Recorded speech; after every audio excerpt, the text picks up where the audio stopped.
Amazon is full of those like super cheap clip-on lenses for phones. And I don't know anybody that's ever bought them. I've never actually used them in person. But I thought, what the hell, let's see if they're good. A while back I did a video on a Moment lens that I really liked, and that was a pretty expensive lens. It's a little over $100 for your phone. But Amazon choice for iPhone lenses was a $20 pack of 3 lenses. So I thought, let's try it out and see how good they are.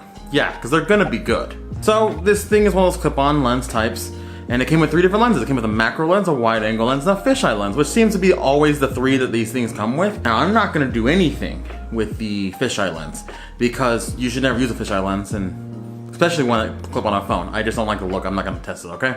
Now I have an iPhone 12 Pro, so it does have a wide angle lens on it already, but I thought, what the hell? Let's try it out anyway on the main lens, and let's see how it comes out. Maybe it's actually good, and for people that don't have a newer iPhone, that don't have a wide angle lens, you could use something like this, right? So all these test shots are gonna be outdoors, because that's like the best scenario for something like this. So I went outdoors, took some shots with the iPhone 12 Pro's wide angle lens, and this clip-on lens. I didn't expect the clip-on lens to be good, or even as good as the iPhone lens, but you know, here you go. So you can see on the left is the wide angle lens from the Pro, and on the right is, well, the clip-on lens. The clip-on lens almost always comes out foggy for some odd reason, and I did make sure the lens was clean. I even cleaned it before using it for these tests just to be 100% sure, but it came out foggy. It has like weird issues with the sun coming in. You can see even focus is a little off. It's a very soft image.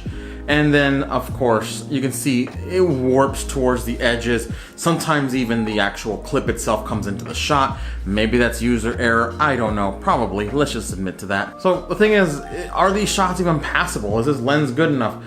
I guess. I mean, if you have like an iPhone 8 and you want a wide angle lens, yeah, this is better than nothing. But I wouldn't necessarily recommend you buy these lenses for specifically a wide angle thing. I would again go back and suggest, hey, save up some money and go get that wide angle Moment lens, or maybe update your phone. Just saying. iPhone 11 is really cheap now.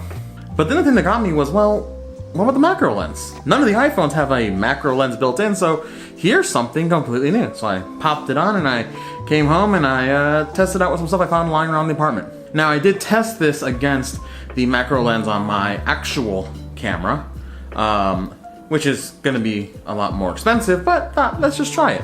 Now I gotta admit, I like the macro lens. Is it perfect? Far from it, like it's not amazing, but it's kind of fun to shoot these type of shots. They don't look horrible, they don't look super foggy like the wide angle did, and overall I think it's way more passable than the wide angle lens. Obviously when you compare it to my actual camera, this clip-on lens isn't nearly as good.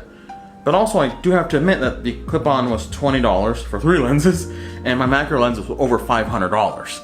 So I have to admit that for the price amount, it's not horrible. So ultimately, should you pick these things up? I mean, I guess. Here's the thing. I'm all about the enjoyment and the fun you get out of taking pictures. And to me, taking these macro shots is fun. I enjoy doing it, and maybe you would too. I think that if you know that you're gonna get enjoyment and you're gonna have fun with a macro lens, taking weird shots of AirPods and stuff like that, then do it. I think for $20, it's well worth the 30 minutes of enjoyment you're gonna get out of it every couple weeks when you find something else to take pictures of with your phone. Obviously, if you have a camera, get a macro lens and all that kind of stuff, but for 20 bucks, I think this is at the very least fun. I don't think it's good. I don't think you're gonna be taking these photos and putting them in a Lightroom and starting an Instagram career off of it. But if you wanna have fun at home, if you wanna just hang out and take weird shots to show friends or whatever, I think this is kind of worth it in that regard. But if you're taking these to be a photographer, because everybody on Instagram is a photographer now. If you've noticed, in their bio, every person you follow has photographer in there.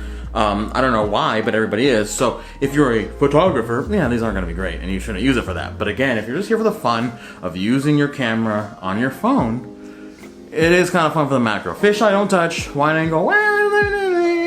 What do you guys think of these camera lenses for phones? Do you have a cheap set like this? Because I don't know anybody that does. Let me know what you think of them.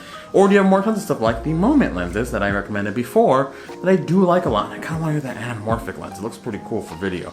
But either way, thanks guys for watching. I'll see you whenever I make another video, when I decide to.